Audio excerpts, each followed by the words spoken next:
when we find something that works, we just actually go out and do it. And a lot of the people that I have met in coaching consulting worlds, probably more than 95% of the people that I've met are at the same position or worse off in business now than they were 5 years ago. I think it's simply because they just don't implement what they are learning. After spending well over 6 figures in coaching consulting in the last handful of years, I wanted to share some takeaways from what we learned this last week in going through acquisition.com's scaling workshops. Now, I'm sharing this mostly to kind of document what and solidify what my takeaways were. And what I'm going to do in this particular episode is not so much talk about what I learned from like this last trip that I just made this last weekend, but more of what we've learned so far and the impacts it's had on the business. So I'm going to break through, and this podcast is specifically for team leaders and broker owners that are looking to grow their team. And this is really me documenting my journey, the good, the bad, and the ugly of growing my company from start to finish, which is Onyx Homes. So let's dive right into the actual content. And if you want the closest possible look at us growing our company, the link down in the description is going to help you get on my email list and in our community and all those things. So let's dive in. So Alex Hormozi's content is, if you're not familiar with Alex Hormozi, his content is absolutely by far the best business content out there right now, by miles. And his wife Layla's content is also very, very good. She's honestly talks way more higher level operator stuff, and he talks more tactics on sales and marketing mostly. But it has been a huge part of us growing our business from doing $2.3 million in revenue in 2023, which was the first year we were profitable. And this year we are on pace to do $6 million in revenue. So we are in a very real way, going to 3x the business almost in just 3 years. Really, 2024 and 5. Really, in 2 years, we're going to almost 3x the business.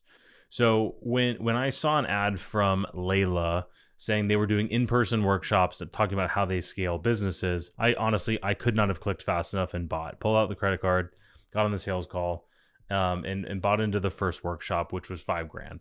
And it was the best. That was the single best $5,000, and the ROI on that is massive. That was the best money I've ever spent.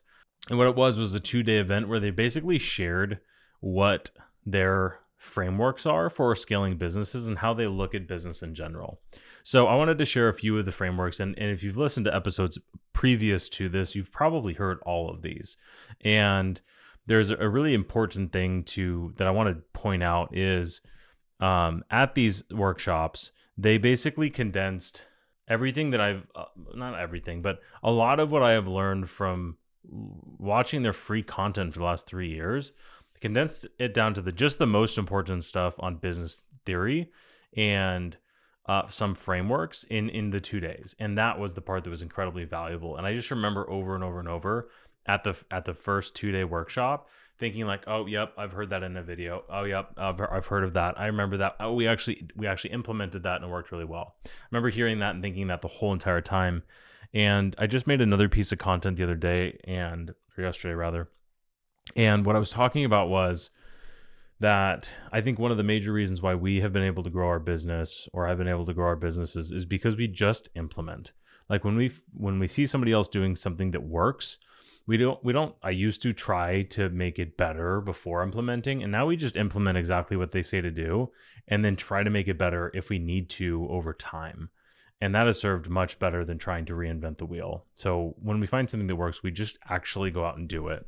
And a lot of the people that I have met in coaching consulting worlds, they are, I'm 5 years into the business now, and I would say probably more than 95% of the people that I've met are at the same position or worse off in business now than they were 5 years ago.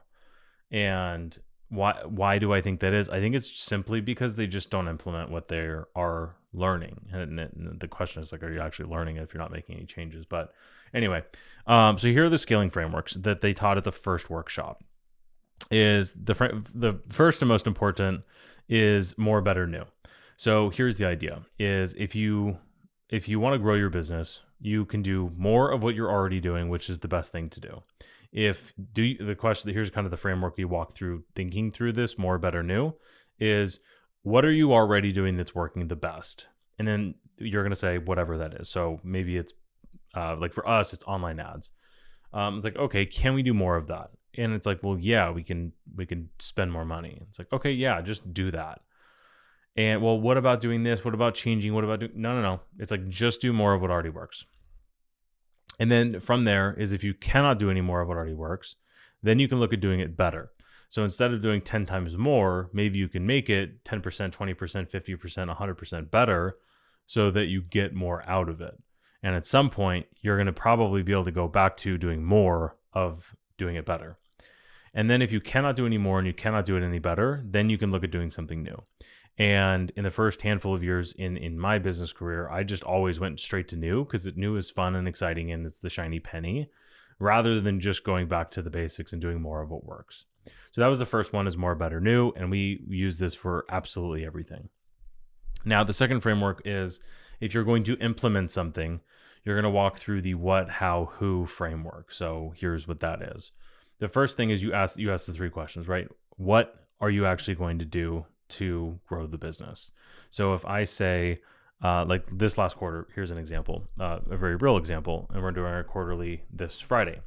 So the rock of the main project we have this quarter is to build out our social organic content for consumer-driven leads.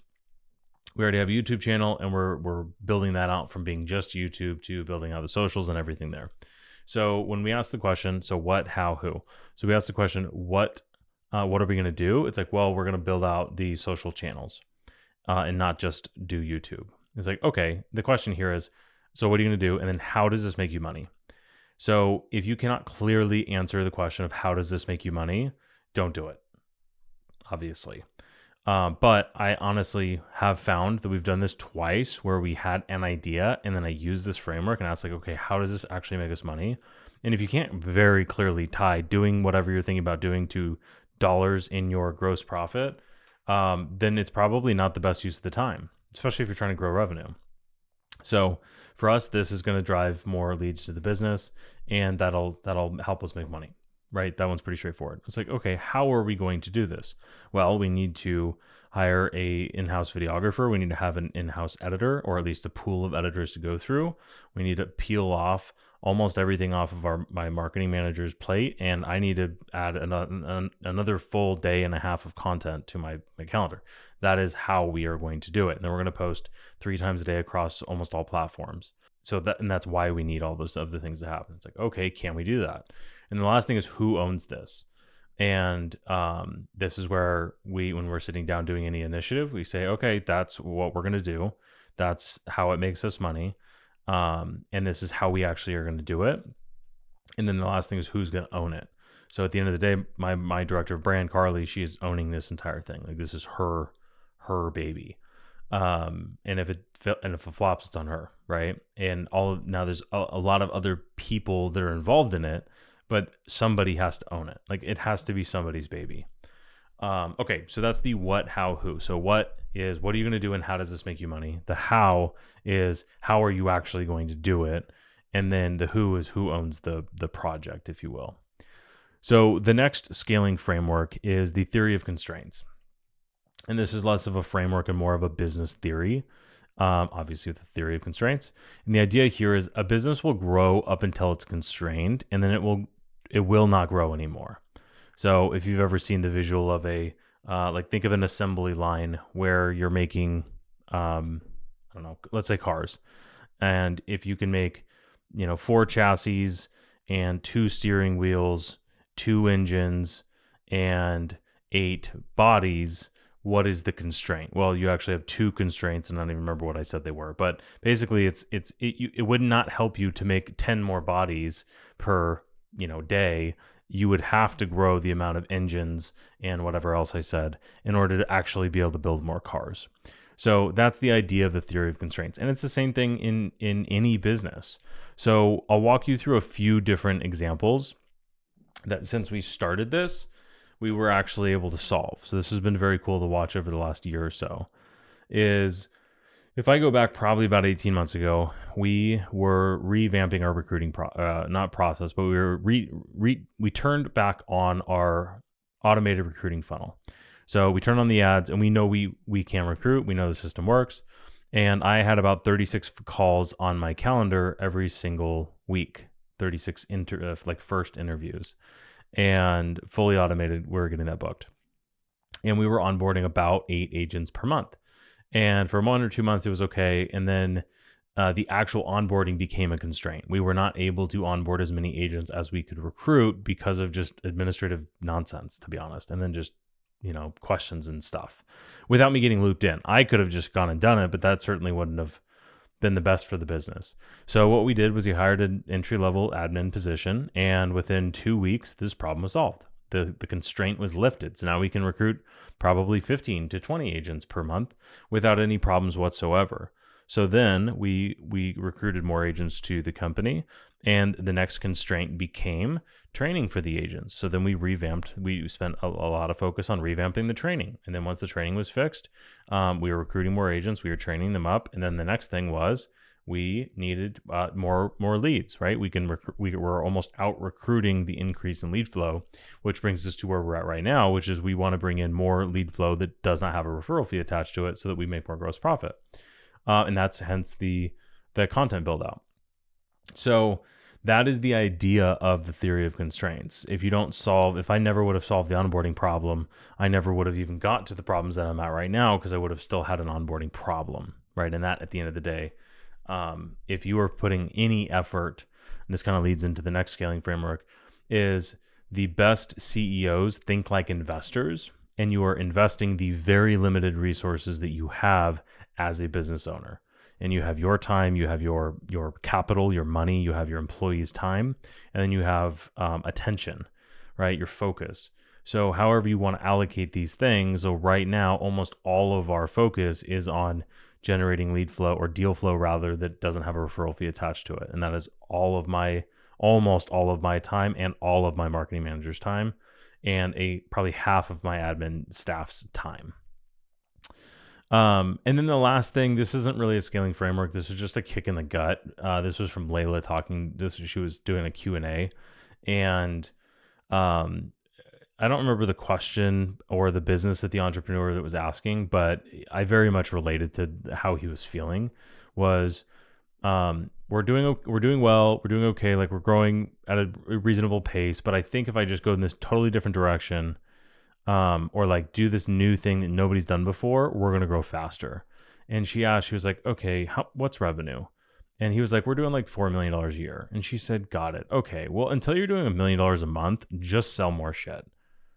And like, so matter of fact. And it was very eye-opening to, like, I think we're doing well. We're doing well in comparison to a lot of people that I know.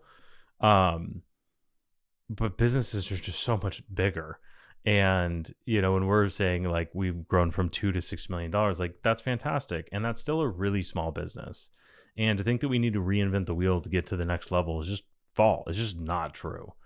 You just need to do more of what you're already doing that works. And we can even continue to, I think we could just keep doing more of what we're doing, and we will grow 20, 30, 40% every year for forever. We'll have to solve problems all the way along the road, but we can just do this. We don't have to reinvent any wheels.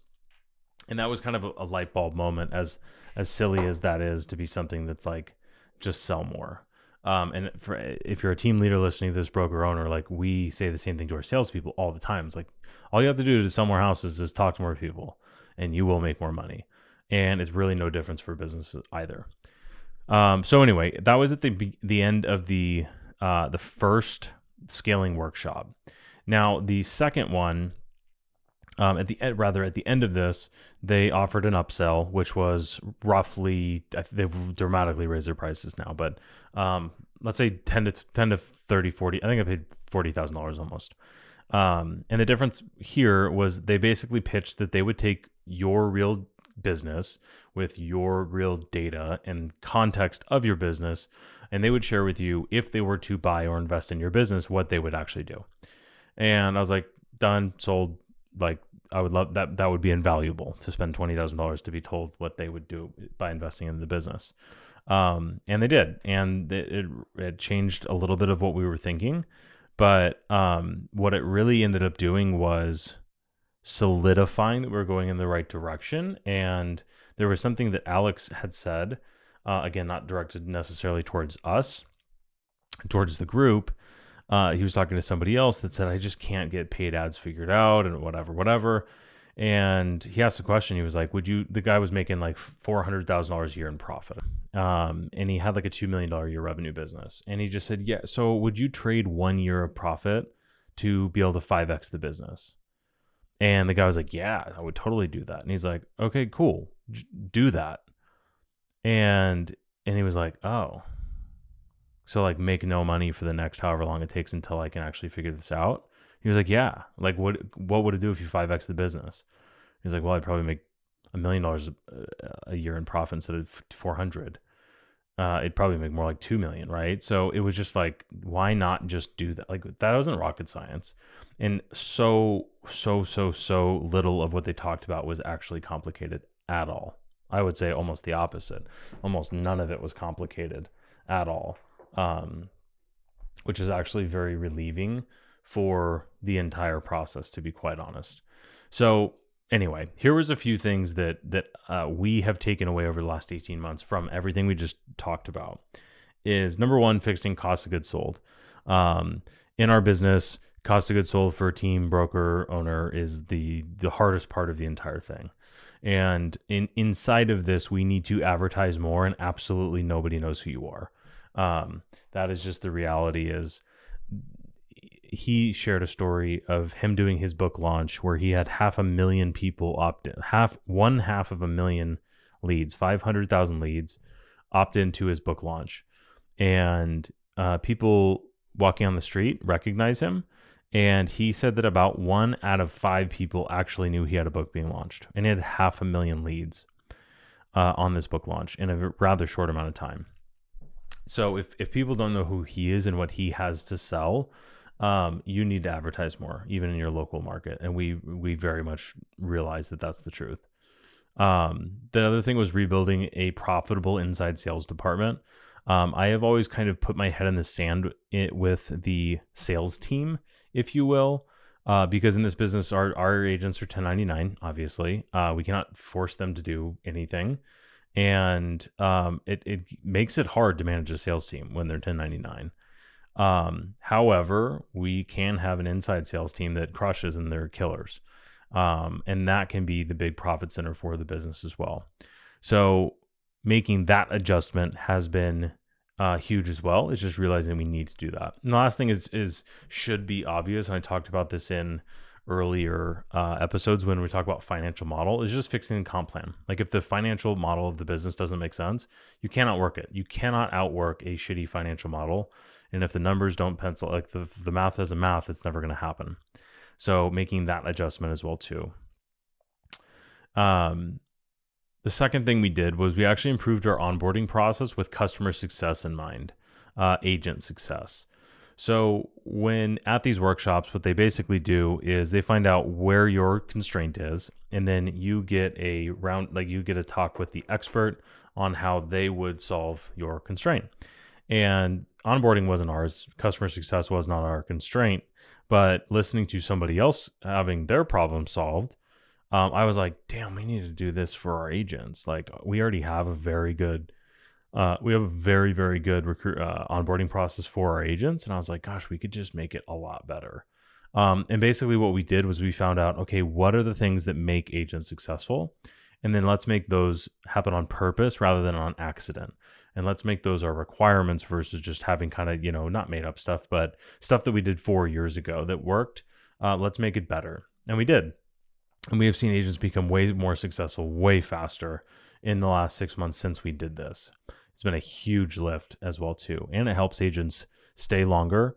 It helps them do more business to make more money, obviously. And it helps them, they want to refer more people because they're having a better experience than anywhere else. So that was another one.